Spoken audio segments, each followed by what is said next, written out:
I do not know where that report came from. But kung sakasakaling lumabas nga yan, di mabuti, inamin niya na talagang merong ginagawang impeachment laban kay Vice President Inday Sara Duterte.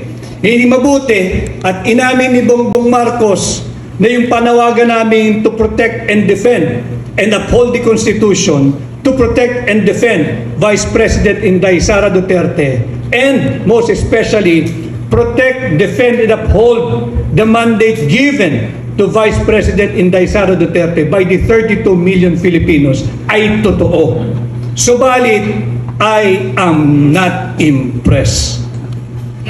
Dahil kung talagang gusto mong tumino at tumahimik na ang ating bansa, patigilin mo yung pinsan mo at yung mga alyado mo sa panggigipit sa mga Duterte, kay Pangulong Duterte at kay Vice President Inday Sara Duterte.